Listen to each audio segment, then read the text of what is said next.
नमस्कार दोस्तों, Narayan education YouTube channel में आप सभी का स्वागत है। तो सबसे पहले तो दोस्तों आप नारायण एजुकेशन यूट्यूब चैनल के साथ जुड़ सकते हैं, चैनल को सब्सक्राइब कर सकते हैं, शेयर भी कर सकते हैं। क्योंकि दोस्तों अपना जो पुराना चैनल था नारायण एजुकेशन, वो किसी कारणवश यूट्यूब से डिलीट हो चुका है, जिसमें करीब 1.5 लाख सब्सक्राइबर थे। 8 साल पुराना चैनल था, लेकिन अब मैंने नया चैनल बनाया सेम उसी नाम से। तो आप नए चैनल के साथ जुड़ सकते हैं, नारायण एजुकेशन के साथ सब्सक्राइब कर सकते हैं।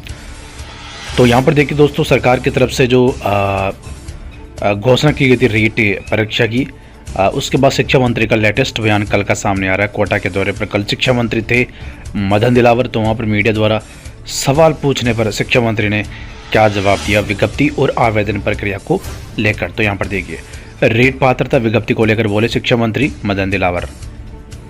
तो यहाँ पर देखिए शिक्षा मंत्री मदन दिलावर का बयान, रीट परीक्षा को लेकर बोले, रीट पर कल हमने घोषणा कर दी थी, यानी कल बोले तो मतलब परसों घोषणा कर दी थी, और 2-4 दिन में विज्ञापन जारी हो जाएगा। तो यहाँ पर देखिए शिक्षा मंत्री का ये जो लेटेस्ट बयान दोस्तों निकल के सामने आ रहा है कि 2-4 दिन के अंदर रीट की जो विज्ञापन वो जारी हो जाएगा। अब ये सरकार की तरफ से घोषणा की गई थी जो शिक्षा संकुल वहाँ पर, लेकिन अभी माध्यमिक शिक्षा बोर्ड उसकी विज्ञप्ति जारी करेगा।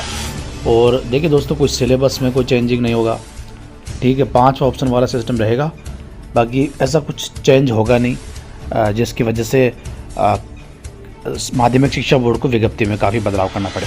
ऐसा तो कुछ होगा नहीं। फ़ीस भी सेम वैसी रहेगी जो पुरानी थी, जो फॉर्म फीस होती है, और वही पैटर्न है। जो थोड़ा बहुत चेंज ये 5वां विकल्प दिया जाएगा, बस थोड़ा बहुत यही है। बाकी 1-2 छोटी छोटी चीज़ें ज़रूर होगी, लेकिन कुछ बड़ा चेंज नहीं है कि ऐसा कि विज्ञप्ति में कोई बदलाव हो, सिलेबस में कोई बदलाव हो, ऐसा कुछ होने वाला नहीं है। तो अभी आज की तारीख है 12 अक्टूबर, और शिक्षा मंत्री के बयान के हिसाब से देखें तो 15 अक्टूबर के बाद कभी भी विज्ञप्ति जारी हो जानी चाहिए। उम्मीद करते हैं ऐसा ही। और दिवाली का जो चलेगा सीजन, उसमें आपकी आवेदन प्रक्रिया जारी रहेगी। ये मैंने आपको वीडियो के माध्यम से पिछले 1 महीने से मैं आपको बता रहा हूँ कि दिवाली के आसपास आवेदन प्रक्रिया शुरू हो जाएगी रीट की, यानी आवेदन प्रक्रिया चलेगी। तो शिक्षा मंत्री ने बयान दे दिया है कोटा में कि 4-5 दिन के अंदर हम जो है इसकी आवेदन लेंगे। डायरेक्ट नहीं कहा, लेकिन मीडिया द्वारा पहुँचा गया कि अब इसके विज्ञप्ति जो सरकार ने परीक्षा तिथि की घोषणा कर दी है 20 जनवरी के आसपास होगी। तो अब इसकी जो नोटिफिकेशन आवेदन कब लिए जाएंगे, तो शिक्षा मंत्री ने इसको लेकर बयान दिया है कि 4-5 दिन में शुरू हो जाएगा। मतलब हो सकता है शिक्षा मंत्री ने ऐसा ही बयान दे दिया होगा, थोड़ा समय और लग सकता है, मुझे लगता है ऐसा कि 4-5 दिन। तो अगर सरकार की तरफ से सब कुछ क्लियर, पहले ही सरकार ने घोषणा तो परसों की है, अगर उससे पहले माध्यमिक शिक्षा बोर्ड को सरकार निर्देश दे चुकी है, तो हो सकता है 4-5 दिन में विज्ञप्ति जारी हो जाए। अगर परसों के हिसाब से अब माध्यमिक शिक्षा बोर्ड को निर्देश मिलता है विज्ञप्ति का, तो 4-5 दिन में जारी भी कर सकता है, ऐसा नहीं जारी नहीं कर सकता है जारी। लेकिन मुझे लगता है 7-8 दिन 10 दिन तक तो समय लगेगा, मुझे ऐसा लगता है। लेकिन वो माध्यमिक शिक्षा बोर्ड के ऊपर है। अगर सरकार की तरफ से पहले निर्देश मिल चुके हैं तो 4-5 दिन के अंदर या 2-4 दिन के अंदर ही आपकी विज्ञप्ति जारी हो जाएगी। रीट की आवेदन प्रक्रिया जारी रहेगी। पदों की हम आगे बात करेंगे। इसके अलावा शिक्षा मंत्री का बयान, रीट पात्रता परीक्षा पर दिलावर ने दी अभ्यर्थियों को शुभकामनाएं। शिक्षा मंत्री ने ट्विटर के माध्यम से शुभकामनाएं दी कि हमने रीट की घोषणा कर दी है, एग्जाम की घोषणा कर दी है, आप अपनी तैयारी शुरू कर दीजिए, मेरे तरफ से आपको शुभकामनाएं। ये शिक्षा मंत्री का ट्विटर रीट को लेकर। इसके अलावा दोस्तों रीट की घोषणा तो हो चुकी है, लेकिन पुराने जो रीट है उसका मामला फंसा हुआ कुछ पदों का। जैसे अध्यापक भर्ती लेवल 2 में खाली पड़े 3815 पदों को भरने की मांग, इसमें रिवाइज परिणाम होगा। और इसमें जो सिलेक्टेड विद्यार्थी है, जो टीचर जॉइनिंग स्कूलों में है, भी पढ़ा रहे हैं, उन पर बाहर होने का खतरा है। तो उसको लेकर भी सरकार और कर्मचारी चयन बोर्ड जो अध्यक्ष है, उनमें मुलाकात हुई थी शिक्षा मंत्री बोर्ड के अध्यक्ष में। तो वहाँ पर भी मुझे लगता है ये पद सरकार को सर्जित करने पड़ेंगे, क्योंकि अब वो जॉइनिंग कर चुके हैं, तो उनको वो बाहर नहीं हो, उसको लेकर सरकार को ये नए पद सर्जित करने पड़ेंगे। पद है, ऐसा नहीं, पद तो है, क्योंकि डीपीसी अभी 4 सत्रों की डीपीसी होनी है, जिसमें करीब 30-35 हज़ार पद हो सकते हैं। तो ये मामला हो गया। दूसरी चीज़, रीट परीक्षा पर बोले शिक्षा मंत्री जनवरी में दूसरे सप्ताह में कर घोषणा कर दी थी, 2-4 दिन में हो जाएगा। रीट 2025 को मिली मंजूरी, जनवरी में होगी परीक्षा, एग्जाम फॉर्मेट में हुआ बदलाव, अब एक सवाल के होंगे 5 ऑप्शन। बस यही ज़्यादा मेन जो लग रहा है यही है, बाकी ऐसा कुछ बदलाव है नहीं। अब बात करते हैं कि इसके कितने पद होंगे। तो रीट जनवरी 2025 में संभावित है, क्लियर है। आवेदन इसके मान के चलो ज़्यादा कोई चेंज है नहीं। आवेदन की अगर बात करें तो आवेदन 15 अक्टूबर के बाद कभी भी सुन सकते हैं, 15 अक्टूबर बाद, क्लियर है। अब तीसरी चीज़ ये है कि 15 अक्टूबर के बाद तो आवेदन शुरू हो ही जाएंगे, पर सेकंड पेपर कब होगा, पद कितने होंगे, कब तक जॉइनिंग हो जाएगी इसकी, कब तक भर्ती कंप्लीट हो जाएगी। देखिए 15 अक्टूबर बाद आवेदन प्रक्रिया शुरू होती है, जनवरी 2025 में इसका एग्ज़ाम होगा, तो 3-4 महीने का समय तो लग ही जाता है। 3 महीने आप मान के चलो एवरेज रहता है 3 महीने का समय।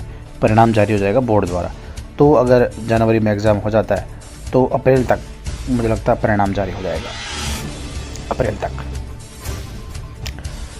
हो सकता है। अप्रैल का पिछला परिणाम तो 1 महीने के अंदर ही जारी हो गया था, तो माध्यमिक शिक्षा बोर्ड कुछ भी कर सकता है, जल्दी भी जारी कर सकता है। हो सकता है जनवरी में एग्ज़ाम है तो मार्च में भी परिणाम जारी कर सकता है, तो कुछ माध्यमिक शिक्षा बोर्ड जल्दी जारी कर सकता है और जारी करेगी, क्योंकि दोस्तों अब जो लग रहा है मुझे एग्ज़ाम भी है बोर्ड के, तो उस हिसाब से माध्यमिक शिक्षा बोर्ड इसका काम जल्दी कर सकता है, ठीक है। तो सेकंड पेपर की हम बात करें, फिर परिणाम जारी करने के बाद जो रीट का परिणाम जारी हो जाएगा, फिर जो कर्मचारी चयन बोर्ड जयपुर वाली RSSB वो जारी करेगा मेन शिक्षक भर्ती का विज्ञापन, अध्यापक 3rd ग्रेड शिक्षक भर्ती का, लेवल 1 लेवल 2 का। उसके बाद अगर हम मान लेते हैं जैसे मार्च में अगर परिणाम जारी हो जाएगा, वैसे संभावना हो जाएगा, तो फिर जो है मार्च में परिणाम जारी हो जाएगा और अप्रैल में आप मान सकते हो कर्मचारी चयन बोर्ड इसकी प्रक्रिया शुरू कर देगा। अप्रैल, मई, जून, जुलाई, अगस्त और फिर जो मुझे लग रहा है सितंबर बाद 2025 सितंबर बाद कभी भी इसके एग्ज़ाम की प्रक्रिया शुरू हो जाएगी, एग्ज़ाम हो जाएगा। और दिसंबर सितंबर से पहले भी शुरू हो सकता है अगर समय पर कर्मचारी चयन बोर्ड विज्ञप्ति जारी कर देता है। जैसे अप्रैल में जारी कर देता है तो मई, जून, जुलाई, अगस्त 4 महीने का समय आपको मिलेगा तैयारी करने का। तो सितंबर के आसपास अपन मान के चलते हैं कि सितंबर के आसपास जो है एग्ज़ाम शुरू होगा, ठीक है। तो अगर सितंबर के आसपास एग्ज़ाम शुरू हो जाएगा दोस्तों, तो फिर भर्ती चलेगी 2026 में, सीधे सीधे दिख रहा है। तो 2026 में जो है आप मान के चलो वही समय आ जाएगा फरवरी मार्च तक, तो ये भर्ती जाएगी। तो वहाँ तक भर्ती कंप्लीट होगी लगभग। अब कितने पद होंगे, बड़ी भर्ती है, रीट की 2 पेपर होते, समय तो लगता है, समय तो लगेगा, इसमें कोई डाउट नहीं है। कितने पद होंगे, देखिए दोस्तों आज की तारीख में अगर देखें जो न्यूज़पेपर में छपी है, साला दर्पण में दे रखा है 24,000 पद बता रहे हैं। अब इसमें ऊपर नीचे पद हो सकते हैं, 24,000 पद बता रहे हैं, इतने पद है खाली आज की तारीख में। तो इसमें से दोस्तों जो अभी 38 पदों का मामला वो भी तो भरेंगे ना, अपन 4,000 पद इसमें से कट कर सकते हैं, फिर 4,000 पद, क्योंकि वो सर्जित करने पड़ेंगे सरकार को, नहीं तो फिर भर्ती बसेगी, ठीक है। तो अगर ये 4,000 पद अगर हम काट दें तो फिर भी 20,000 पद बचते हैं रीट के लिए, इन 3rd ग्रेड के पद है इतने। लेकिन इन पदों से कुछ होगा नहीं, समायोजन के बाद भी काफ़ी पद कम हो सकते हैं। तो पद कैसे आएंगे, पद कहाँ से आएंगे फिर। और वैसे भी सरकार की मंशा क्या है, पात्रता करवाना ही है फिलहाल तो, क्योंकि शिक्षक भर्ती कराने के लिए सरकार को पद चाहिए, सैलरी भी चाहिए, वित्तीय स्वीकृति भी चाहिए, सारी चीज़ें चाहिए। तो 20,000 अगर हम मान लें पद आज की तारीख में है, तो अब सरकार को क्या करना है, 3rd ग्रेड की 4 सत्रों की DPC पेंडिंग है, पदोन्नति DPC 4 सत्रों की, जिसमें 3rd ग्रेड से 2nd ग्रेड में DPC होती है। 4 सत्र मतलब आप 4 साल मान के चलो। तो उसमें से सरकार की तरफ से एक जो वायरल हुआ था प्रेस नोट शिक्षा विभाग की तरफ से, बीकानेर शिक्षा विभाग की तरफ से, प्रारंभिक शिक्षा विभाग की तरफ से 19,372 पदों पर 3rd ग्रेड की DPC हो सकती है शुरुआत में। ये पूरी DPC नहीं है, 2 सत्रों की 19,372 पदों पर DPC हो सकती है, ऐसा वायरल हुआ था, ठीक है। शुरुआत में 19,372 पदों पर अगर डीपीसी होती है तो ये 2 सत्रों के हम मान के चलो, टोटल 4 सत्रों के अगर हम माने न्यूज़ के आधार पर, तो 30 से 35 हज़ार पदों पर डीपीसी होगी थर्ड ग्रेड की टोटल। तभी बड़ी भर्ती आएगी। 30 से 35 हज़ार सारे पदों पर डीपीसी होने के बाद, इतने पदों पर डीपीसी होने के बाद फिर जो पदों का आंकड़ा है ना वो 50,000 प्लस पहुंचता है थर्ड ग्रेड की, फिर होगी बड़ी भर्ती।